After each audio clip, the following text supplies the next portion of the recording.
بسم الله الرحمن الرحیم. ګرانو کتونکو افغان شیرپوسټ تاسو په خدمت کې حاضر دی. کتونکو یو وارې بیا زه خبرې ترې کوم په هغه ناوې باندې کوم چې په خوښې باندې واده کړو. ډېر خلک په دې باندې په مختلفو انګلو کې ویډیوګانې جوړي. څوک چې دغه موقع ته راغلي دي ویډیوګانې جوړې کړي دي، دا ایشو یې چوته کړې ده، صحیح ده. اوس هغه خلک چې په کمره دننه ناست دي او تصویر به روچت کي او خبره ترې به کوي چې د دې ناوې خو تصویر نو پکار و، تصویر ولې راغی، خو تصویر پې نو په خپل ګریوانونو کې سر ښکته کړي چې تاسو بیا دا ویډیو کتله. او زه بیا دغې کسانو ته وایم چې کوم دا موږ ته عقل ښیي چېرې دا تصویر چې کوم دی نو د هغې بې شرمي شوله په دې سوشل میډیا باندې آیا د زنانو تصویرونه نشته دي؟ د رنګ رنګ د اډیو ویډیو نه ګورئ، دا کالز نه ګورئ. آیا داسې کالز پکارو؟ دا کم کال چې کوم د بنیګاله نه مخې ته راځي نو داسې کالز پکارو یا په کالز باندې داسې خبرې کول پکارو؟ دویمه خبره دا کومه چې زما په یوټیوب چینل باندې یا په فیسبوک باندې خو څه اشتهار هم نشته دی. په هغې خو لا خلکو مونه کتله، ستاسو په هغې خو 10 لکه 15 لکه 8 لکه خلکو کتله. یو خو د ویوز اخیستو دپاره کوشش کوئ چې په چا باندې تور ولګوئ چې دا ولې او داسې چغې سورې به وي او ځانه مفتیان جوړ کړي. چېرته کې د زما په دې سوشل میډیا باندې په پیج باندې خو د مفتیانو د شیخ الحدیثو د ډېرو سترو علماو ویډیوګانې خو هم دي. ما خو چېرته ونه کتل چې د 1000 نه 2000 نه زیاته وکتلې شوه، خو چې دغه تصویر هم پې وکتل نو بس داسې ګوره چې بس نښتې به یې. زما ایشو چې کومه ده هایلایټ کولو او زه تر اوسه هایلایټ کومه چونکې دا زموږ د کلي غم دی. خلکو په ذهنونو کې مختلف سوالونه را پیدا شوي دي. ګرانو کتونکو تاسو دا ویډیو ګورئ، دا مور وایي چې موږ نه ورکوله. دا د دې لور ده، د مور ده. مور دا لور تا ورکړې وه؟ دا لور ما نه ورکوله او دې لور مې وی زما خوښ دی نو بس ما ویم ښځه چې تا خوښ دی نو بس پلار یې وي زه یې نه ورکومه نو بس دې وي زما خوښ دی نو ما وی ښځه چې خوښ دی بس موږ ورکړه وله نو موږ ته خو دا پته نه لګي چې دا به داسې ظالمان خیږي. نو چې دی پرون وړله نو ما نه یې ورته دغه په تیزه کړه چینچي وي په دې په سینه دړ راغلی دی نو زه یې به ونه تلم سره وي دړ پرې راغلی دی نو چې موږ وله بېګا لاړو وي ښار ته یې وړه چې ښار ته لاړم نو وي یا ویړه نو وي اوس بیا دا دی وي یا جوړه ده وي نو سارې راپسې رنګ وکړو نو وي هغه مړه را موبایل یې بندې کړې وي پرون نه یې موبایل یې بندې کړې وي موبایل یې بندې وي. د دې مور ویډیو تاسو وکتله؟ نه پې مور خوشحاله وه، نه پې پلار خوشحاله و، نه پې نیکه خوشحاله و، نه پې تره تربور خوشحاله و. خو دا جینۍ عشق او مینې دومره لیونی کړې وه چې په ساده انداز کې دغه هلک قبول کړی چې دې له 1 توله سونه خو هم نه وه شوي او هېڅ قسمه چې کوم دی نو څه نه وو. دغه خلک چې کوم دی د کرایه په کور کې اوسېږي، غریبانان دي او بیا دې خبرې ته غوږ کېږدی چې دا جینۍ د خپل اوښي سره د خور خاوند سره یا د تره د لور خاوند سره خبره کوي چې دا د هلک ملګری خو مو. اوس دا هلک وایي چې ما ته 1 بجه کال وکړو، د هغې نه پس چې بیا ما کالونه کول نو نمبر یې مسلسل بند راته. تاسو د هلک دا خبرې وورئ چې دا کمې اوښې کېږي. استاد خان صاحب ستاسو ډېره مننه. خبره داسې وه چې پرون ماسپښین کې ما ته کال وشو، ما ته هغه هلک وایي چې هلکه تا ته زما د نمبر نه کال درغلی دی. یار مې ما ته خو د چکلونه نه دي راغلي او بیا هم زه به خپل موبایل چک کړم که چېرې کال راغلي وي نو خو مې زه جمعې له روان یم، زه به تاسو دوباره خبرې وکړم. هغه ټایم بس هغه ټایم د جمعې خطبه شروع وه او زه خطبې ته روان وم. هغه چې کله ما دوباره کالونه کول بیا د دوی نمبر نه مې ماسپښین نه او چې سهار خبر شوم دا زړه مې پې پلق وچوته. دا زما ښې نه کېږي خو ډېر بې انتهایي ناجایزه یې راسره وکړه، زیات یې وکړو. اول خو زه د ټولو مشرانو ته یو پیغام ورکوم چې یو جینۍ کم عمره شي یو هلک کم عمره شي دوی له واده مه کوئ. ګرانو کتونکو تاسو د ده دا خبرې واورېدلې چې ما ته دا کال راځي او بیا د دې کال نه پس چې کوم دی د هغې موبایل یې بند وي. خو د جینۍ خاوند چې کوم دی هغه څه خبره کوي د هغه دا خبرې وورئ. دوه ځله یې دوی خوړلې نو هغه یې په کور کې دې دوی څه کول چې دا تا ته ښه پته ده چې یاره دا اوس چې د بریکیس کې پرته وه، دا چې د بریکیس نه راغشتې وه 90 ډبې په هغه شاته او ځان دې په دغه میز باندې دغه ګلونو کې چې د مخامخ ماشه حصه کې سره اړه وه نو چې ما د دې څنګه ووي شاکر او به شاکر سره یې خولې ته ور واړوله ما ولې ډېر تعلقي ګوتې ووالې سره دا مې ډېر وخت نه خوښوه بس ټیکسي میکسي به مې کوله دا کومه لیک چې دې سره و لکه دا وایي چې داسې چل دا کومه لیک ته یې چې رنګ کړی و ده نه یې د ما لمبر اخیستې و بس بیا د ما خوښه شوه چې د ما خوښه شوه بس بیا ما مور دې ورلېږله دوی به ورته کله یو بانه کله بله بانه ښه په مینتونو په دغه مور پلار مې ولې ګاډو کې ګرځول هر څوک به مې ولې ګرځول او ور څه مې ولې ورکولو بس بیا یې دوی جرګې مرګې پې کولې ور یې کړوله دې له ما خپل موبایل ورکړو ما د پلار هغه موبایل یې وړو ما ویم که څه دغه مغې زه به ناوخته راځم نو بیا ما ته رنګ کوه ما موبایل واخیستو نو په ډیل باندې هغه زما چې په دې کال کې موږ نو کړی دا کومه لیک چې ورسره خبرې کولې نو د هغه لمبر پې پروت و د پاسه چې لمبر یې پې پروت دی ته ما ویم د هغه لمبر پې پروت دی تا ته موبایل ولې نه اخیسته موبایل دې سره نو د ما موبایل و سره ستا د موبایل نه یو پیره کال وکړو تا پې به بیا شک وکړو شک نو که نه داسې کار و شک پې مې ونه کړو ما ویل پلار ته رنګ وکړو ما ورته ما ویم راشي ویم څلور پنځه رنګونه به اوس هم کړو مخکې چې څه کړي دي بس هغه پرېږده ویم ته رایې ته ورته صرف لږ نصیحت وکړه نو دې ما نه موبایل راکړو مور ته وایي چې دوی خلکو به یې تړلی او دغه کوي ګرانو کتونکو یو خو په دې باندې خبره اتره کومه چې ځانه مفتیان مه جوړوئ همدغه شانتې ویډیوګانې تاسو خوښوئ چې د جینکو پکې مخونه راشي همدغه شانتې خلکو سره امدادونه روان وي او ډېر خلک له داسې وایي چې یاره زه به دله موبایل والم او صرف ما ته ځان وښایه چې زه در سره خبرې اترې وکړم یو خو هغه خلک موږ ته کال کوي چې یو د جینۍ تصویر نو پکار بیا لونډې لپاړې چې دا کمنټس کوي ما ته ډېر خلک وایي کمنټس وګوره ما سره دومره وخت نشته چې زه دا کمنټس وګورم زه په خپل سوچ باندې ویډیو جوړوم او هر ځای کې چې جوړوم برملا خبره کوم او چې څه وي او چې وي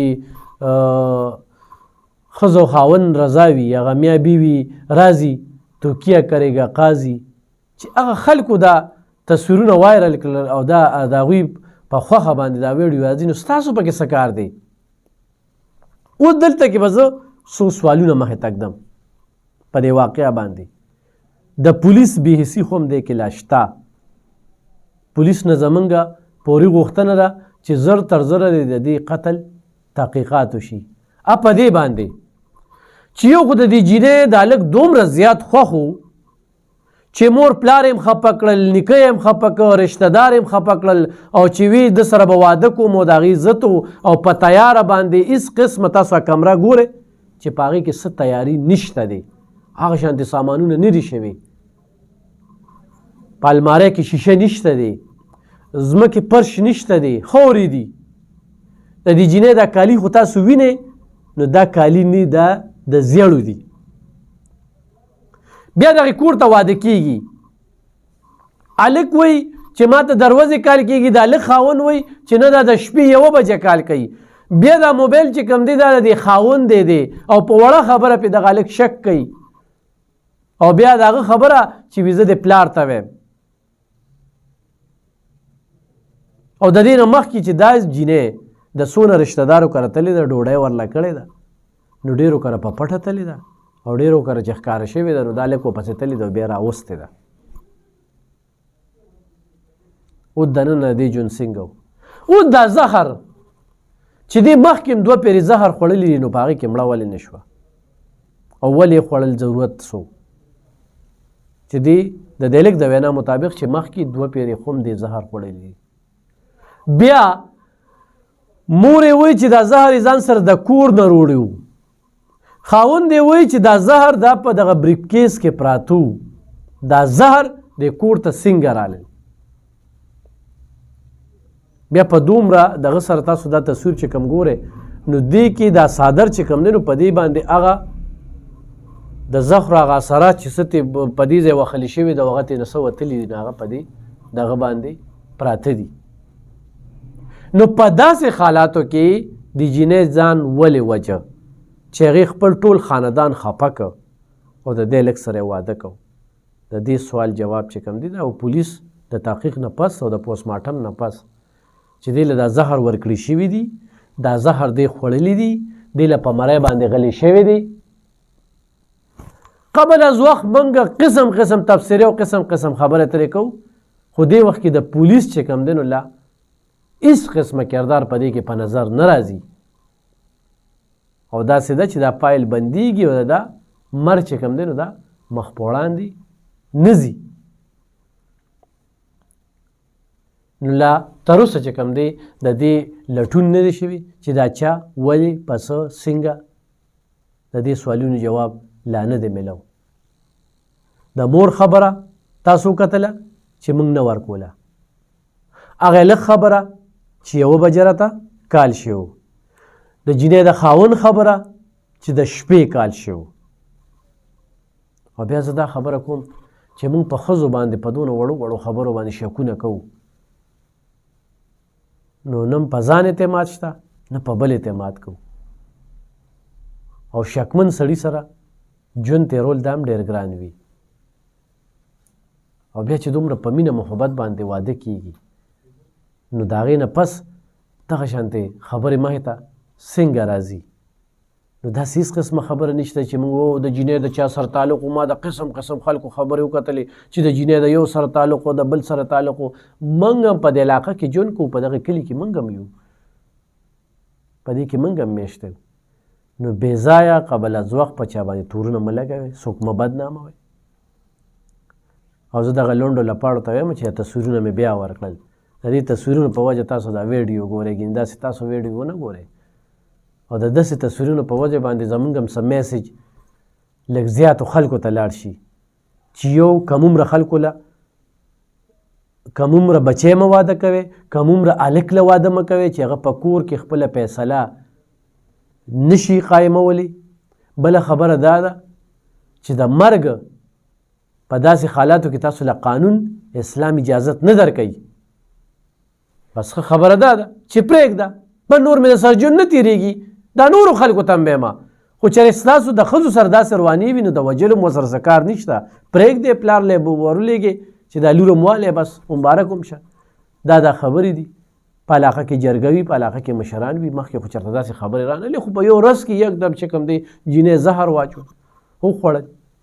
نو دا ډېر سوالونه دې پرېښي دي. غلطي کوم ځای کې ده؟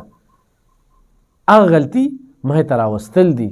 موږ درته دواړه اړخونه وښودل، د دواړو اړخونو ویډیوګانې مې درته وښودلې. څومره چې اوس دا پاټی باس کوي نو سوالونه به روزي. او په ډېرو ویډیوګانو کې چې کوم دی مختلف خبرې دا لږ د کور نه مخې ته راځي او د هغوی د خبرو نه خبرې روزي. نو په هغې باندې به خبرې اترې کوو. خو دا خو مې دغې خلکو دپاره چې تصویر ولې لاړو، تصویر ولې راړو، تصویر څنګه راړو، تصویر داسې راړو. دا د مینې واده وخوا، دا عشق او دا د عشق انتخاب وه چې جینۍ دې کې خط کړو چې خپل ټول خاندان یې خفه کړو وي دا لږ په کوم. او بیا تا به کتلي دا مور خبرې چې دا لږ به ولې د شپې ورته و، دا به هلته کې ته خو دا نه خواسته چې داسې واقعه را نه شي. نو موږ زر واده وکړو. د هلک مور چې کومه خبره کوي د هغې خبرې هم تاسو اورېدلې وي. نو دې کې مړه شوه بس او قبر ته لاړه که نه. د دې دا اوس په دې سوشل میډیا باندې د دې څلورو اداکارانو دا تصویرونه چې راځي ګورئ چې دوی سره داسې سکینډل یې مخې ته راغلي، الزامونه پرې لګي، مختلف خبرې. خو بس د ځان او مفتیان جوړ کړي خپل ګریوانونو کې سر ښکته کړي چې څومره اوبو کې، چې څومره مسلماني در کې، چې څومره نیتونه ټیک دي، څومره خلکو ته په ښه نظر او په بد نظر ګورئ. په دې باندې لږ سوچ وکړئ. لاول خپل ازاله وکړئ نو بیا بل ته نصیحتونه کوئ، وصیتونه کوئ. په خلکو باندې دومره لوی غم دی. هغه دا ویډیوګانې لیږي او ما ته رالیږي چې یاره دا چل دی او دا چل دی او دا څنګه. زما مقصد دغه دی چې پولیس ته پوري چې ګناه چا کې هم ده. پوسټمارټم رپورټ دومره لیټ ولې شو تر اوسه ولې مخې ته رانغی؟ دومره سستي ولې ده؟ د دې سوالونو جواب پکار دی چې زهر دې څنګه وخوړل، ولې وخوړل، زهر دغه ځای ته څنګه ورسېدل، او د هلک کور چې کوم الزام، د جینۍ کور چې کوم الزام لګي چې په مرۍ ولغلې شوې ده، د دې هر څه پته لګي. خو چې کله تفتیش تیز شي نو الله پاک دې دغه دواړو خاندانونو له صبر ورکړي، ځکه چې په دواړو خاندانونو باندې غم دی. خو چې چا هم دې کې کردار ادا کړی دی نو یا الله ته یې ذلیله کړي، ولې چې د مرګ یو سره حق نه او ته یې رسوا کړي. او نور د مینې خلاف نه یو، اسلام یې خلاف نه دی. په خوښه باندې واده کېږي خو په کم عمرۍ کې رشتې مه کوئ. کم عمره هلکانو له چې یو خوا کله وي 14 کاله، کله وي 15 کاله، کله وي 14 کاله، کله وي 18 کاله، مختلف عمرونه چې کم دی هم چاته پته نه وي. او په دې واده باندې هېڅ قسمه داسې خرچه هغه شانتې تیاري نه ده شوې. دا ډېر په تاده کې دا واده شوی دی. ولې چې د جینۍ خواهش وګینه دي. جینۍ 3 نورې خویندې دي، ښه په مالدار ځینو کې واده شوي دي او ښه خوشحاله دي. صرف دا چې کوم واده شوی وه دغه هلک ټکسي ګاډي چلی، دا کور په کرایه کې اوسېږي، هغه شانتې هستي نشته دی. خو رشتې په اسمانونو جوړېږي. دا په غریب او په خان باندې نه ده. خوشحالي چې کومه ده دا د کور دننه ده. زما به ټولو هغه میاندو ته هغه خاوندانو ته خواست وي چې په ښځو تشدد مه کوئ، ښځو سره ظلمونه مه کوئ، ښځو سره زیاتې مه کوئ. د ښځو عزت وکړئ، ستاسو عزت به وي. الله دې کړي چې دا خبره مخې ته راشي چې اصل حقایق څه تر دې وخته پورې اصل حقایق مخې ته نه دي راغلي. مننه.